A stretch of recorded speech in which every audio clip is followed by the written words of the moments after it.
Hello students, मैं हूं ब्रजेश सिंह और मैं आप लोगों को आज से यूपी टेट और सीटेट के पॉइंट ऑफ व्यू से अंग्रेजी पढ़ाने वाला हूं और उम्मीद है कि आप सभी लोग बहुत ही अच्छे से तैयारी कर रहे होंगे सर के मार्गदर्शन में आपके प्लेटफॉर्म पे, जो एक हेल्दी प्लेटफॉर्म है जो आपके बेहतर भविष्य के लिए नियमित रूप से निरंतर लगे रहते हैं।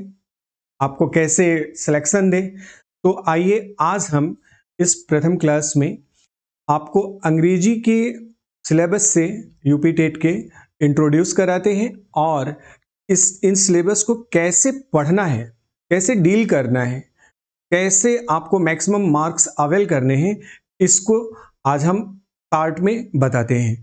तो सबसे पहले हमें पार्ट्स ऑफ स्पीच देखना होता है। अंग्रेजी की शुरुआत यहीं से होती है आमतौर पे, और आपने निश्चित रूप से इस चैप्टर को अब तक कई एक बार देखा, सुना, पढ़ा होगा।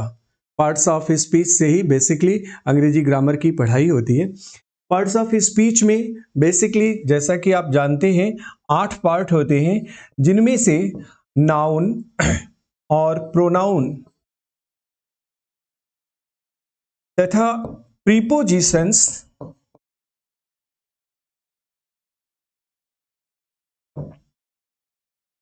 और कंजक्शन से ज्यादातर सवाल परीक्षाओं में आते हैं। ध्यान रखेंगे, यहां मैंने टोटल पार्ट्स का डिटेल नहीं किया है, बस उन पार्ट्स को फोकस कर रहे हैं जिनसे ज्यादा प्रश्न आपकी परीक्षा में आते हैं। इसके बाद हम चलते हैं दूसरे चैप्टर पे और यहां पे हम देखेंगे दूसरा चैप्टर होगा हमारा सेंटेंस। सेंटेंस हिंदी में इसे हम वाक्य कहते हैं और इसके अंतर्गत हम दो चीजें बस पढ़ने वाले हैं। पहला कि सेंटेंस होता क्या है, इसको हम डिफाइन करेंगे, फिर इसके पार्ट्स पढ़ने होते हैं, इसके पार्ट से संबंधित क्वेश्चंस आपको आते हैं, और दूसरा जो पोर्शन होता है इसका वो होता है kinds, means how many kinds of sentence are there, कितने प्रकार के वाक्य होते हैं, आपको ये इस चैप्टर में हम आपको बताने वाले हैं। इसके बाद जो तीसरा चैप्टर होगा हमारा वो होगा tense in reference with time. ये एक महत्वपूर्ण चैप्टर होता है, जैसा कि आप जानते भी होंगे, ये बैकबोन ऑफ इंग्लिश ग्रामर कहलाता है। बैकबोन ऑफ इंग्लिश ग्रामर समझ सकते हैं, रीढ़ की हड्डी है, और टाइम के रेफरेंस में जब भी इसको पढ़िए तो टाइम के रेफरेंस में पढ़िए, तभी जाके इससे संबंधित सभी सवालों को आप बेहतर रिस्पॉन्स कर पाएंगे।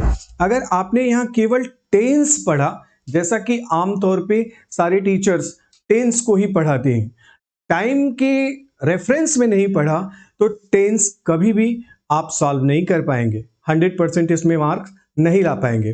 तो हम इसे टाइम के रेफरेंस में पढ़ेंगे। इसमें जैसा कि आप जानते हैं बेसिकली 3 चीजें होती हैं। पहला प्रेजेंट, दूसरा पास्ट टेंस और तीसरा फ्यूचर टेंस, यानी वर्तमान काल, भूतकाल और भविष्य काल। अब इस चैप्टर के अंतर्गत हम इनके काइंड्स भी पढ़ते हैं और प्रत्येक टेंस के 4 पार्ट आप हमसे पढ़ने वाले हैं। इसमें इनडेफिनिट, कॉन्टिन्यूअस, जिसे हम इम्परफेक्ट भी कहते हैं, तीसरा परफेक्ट और चौथा परफेक्ट कॉन्टिन्यूअस टेंस होता है। परफेक्ट कॉन्टिन्यूअस टेंस, इन सभी चारों के 4 पार्ट सामान्यतः एक एकेडमिक पॉइंट ऑफ व्यू से आमतौर पे आपको 4 पार्ट पढ़ाए जाते हैं, लेकिन कॉम्पिटिटिव पॉइंट ऑफ व्यू से हम आपको 5 पार्ट पढ़ाने वाले हैं। ये जो 5वां पार्ट होता है, ये क्या होता है, हम कल जब इस चैप्टर को डिटेल करेंगे तो आप जान सकेंगे कि इससे जुड़े क्वेश्चंस कैसे आते हैं। फिर इसके बाद हम अगले लेसन पे आते हैं। चौथा लेसन होता है वॉइस। टेंस के बाद ये पहला लेसन होता है स्टूडेंट्स, जिनमें हम आपको कंप्लीटली ट्रांसलेशन बेस होता है, लेकिन डिफरेंस क्या होता है टाइम एंड टेंस से वॉइस में, डिफरेंस क्या होता है बेसिकली, ये इंग्लिश टू इंग्लिश ट्रांसलेशन को कहते हैं। टेंस में आप किसी हिंदी सेंटेंस को ट्रांसफॉर्म करते हैं इंग्लिश में, जबकि वॉइस में किसी इंग्लिश सेंटेंस को पुनः विदाउट मीनिंग चेंज किए हुए आप इंग्लिश में ही प्रेजेंट करते हैं, और इस प्रक्रिया को आमतौर पे ग्रामर की भाषा में एक्टिव और पैसिव वॉइस के नाम से जाना जाता है। यानी कि जो भी सेंटेंस होगा वो पहले बेसिकली एक्टिव में होगा और एक्टिव के सेंटेंसेस को हम पैसिव में कन्वर्ट करते हैं। अब ये कैसे होता है, what kind of process is being done, it will be seen tomorrow और लेटर ऑन। जब हम इसे एक्सप्लेन करेंगे तो आप अगले चैप्टर में आप हमसे ये पढ़ सकेंगे। The next chapter is gender. Gender, जैसा कि आप जानते हैं इस यूनिवर्स में, स्पेशली इस प्लेनेट पे जितने भी जीव हैं, जितनी भी वस्तुएं हैं, उनको डिफरेंट जेंडर्स में प्रकृति ने बांट रखा है। अब इसमें बेसिकली मैस्कुलिन, फेमिनिन,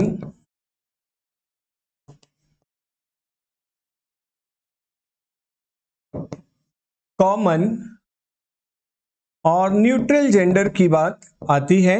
इसके अंतर्गत हम लोग डिटेल पढ़ेंगे कि कौन कौन से वर्ड्स मैस्कुलिन जेंडर के होते हैं, कौन फेमिनिन जेंडर में आते हैं, कौन कॉमनली प्रयोग किए जाते हैं और ग्रामर की दृष्टि से कौन न्यूट्रल जेंडर होते हैं।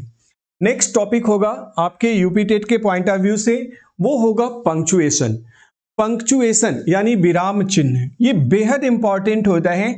आमतौर पे लोग इसे बहुत हल्का लेते हैं, स्पेशली एकेडमिक पढ़ाई के दौरान बच्चे ध्यान नहीं देते हैं, लेकिन आपको ये ध्यान रखना है कि छोटी छोटी बारीकियों को आपको सीखना है। और यहाँ पंक्चुएशन में मतलब क्वेश्चन सेटर जो होते हैं, पेपर सेटर्स जो होते हैं, वो आपको उलझाने का प्रयास करते हैं। कैसे छोटे छोटे सवालों में आप उलझते हैं, कैसे उनसे पार पाएंगे आप, हम इस कला को इस चैप्टर के अंतर्गत सीखेंगे, जहाँ पे आपको full stop, comma, inverted comma, dash, column और सेमी कॉलम आदि जो भी पंक्चुएशंस हैं, इनका वैल्यू क्या है, इनका प्रयोग हम कैसे करते हैं, ये सब हम इस चैप्टर में आपको बताने वाले हैं। इसके बाद आते हैं दोस्तों अगले चैप्टर पे। This is known as article. ये एक इंपॉर्टेंट चैप्टर है। आर्टिकल बेसिक ग्रामर में ये पाया जाता है और अंग्रेजी व्याकरण में आर्टिकल को आमतौर पे आर्टिकल के अंतर्गत 3 वर्ड्स लिए जाते हैं, ए, एन और द। अब यहाँ पे ये ध्यान रखना है कि आर्टिकल्स को आमतौर पे 2 पार्ट में बांट दिया गया है। The first one is known as definite article और दूसरे को इनडेफिनिट आर्टिकल कहते हैं। इनडेफिनिट आर्टिकल, इस चैप्टर के अंतर्गत हम 2 चीजें पढ़ने वाले हैं कि इन आर्टिकल्स का प्रयोग कहाँ करते हैं, और कॉम्पिटिटिव एग्जाम के पॉइंट ऑफ व्यू से आपको ये सीखना है ओमिशन ऑफ आर्टिकल्स और elopement of articles when we are not going to use any article. कब, कहाँ हम कोई भी आर्टिकल प्रयोग नहीं करते हैं, ये हम इस चैप्टर के अंतर्गत आपको सिखाने बताने वाले हैं। तो आगे डिटेल हम करेंगे। अगला चैप्टर होगा आपका वर्ड फॉर्मेशन, शब्द निर्माण। ये कॉम्पिटिटिव एग्जाम की एक तरह से इंपॉर्टेंट चैप्टर होता है। इसमें हम शब्दों का निर्माण कैसे करते हैं, बीच में किसी शब्द का शुरुआत, जो पहला अक्षर दिया होता है, बीच में कोई दूसरा अक्षर डॉट के बाद और लास्ट में कुछ और डॉट्स के बाद कोई लेटर दिया हो सकता है या नहीं भी दिया हो सकता है, तो उनको मिला के हम कैसे किसी अर्थपूर्ण शब्द का निर्माण करते हैं, we will learn it in this chapter. The next chapter will be unseen passage. ये आपका लास्ट चैप्टर होता है आपके कंटेंट के अकॉर्डिंग, आपके कोर्स कंटेंट के अकॉर्डिंग, सिलेबस के अकॉर्डिंग।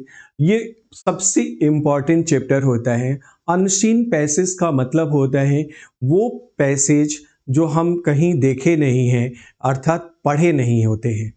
अब इसको कंप्लीटली एक स्टूडेंट के रूप में आपको अपने अब तक के अर्जित ज्ञान के आधार पे इस चैप्टर को पढ़ना होता है, इस पैसेज को पढ़ना होता है और फिर नीचे दिए गए उनके 4 या 5 सवालों का जवाब उसी पैसेज से देना होता है। यहाँ पे आपका स्पेसिफिक स्किल काम आएगा। यहाँ वर्ड पावर आपका अच्छा होगा तो आप कर सकते हैं। यहाँ आपकी ट्रांसलेटिंग पावर को जज किया जाता है। यहाँ आपकी इमेजिनेटिंग पावर को भी देखा जाता है कि आप इसमें से पढ़ के और आप इसको कैसे टाइटल देंगे, इसके कंटेंट को कैसे एलाबोरेट करते हैं, कैसे इसमें इटैलाइज्ड लाइंस को एक्सप्लेन करते हैं, ये आपकी जेन्युइन नॉलेज पे डिपेंड करेगा। इसलिए इस चैप्टर को हमने सबसे अंत में रखा है ताकि इसके पहले के चैप्टर्स को जो भी कंटेंट है अगर आप अच्छे से देख लेते हैं, उसमें अच्छा कर रहे हैं, तो निश्चित रूप से ये चैप्टर आप आसानी से, ये पैसेज आप आसानी से सॉल्व कर सकोगे।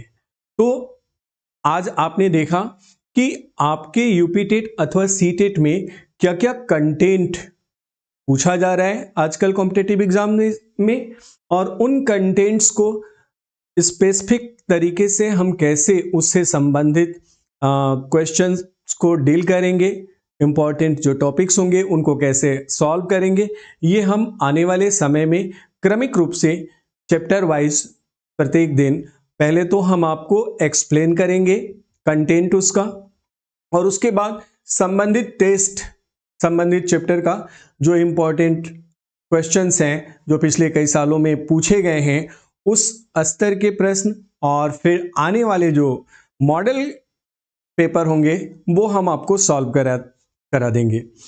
अगर आप हमारे साथ बने रहते हैं तो निश्चित रूप से अंग्रेजी विषय का जो कंटेंट होगा आपके एग्जामिनेशन में, उसमें सर्वाधिक अंक पाने से आपको कोई नहीं रोक सकेगा। Thank you. तो फिर कल मिलते हैं।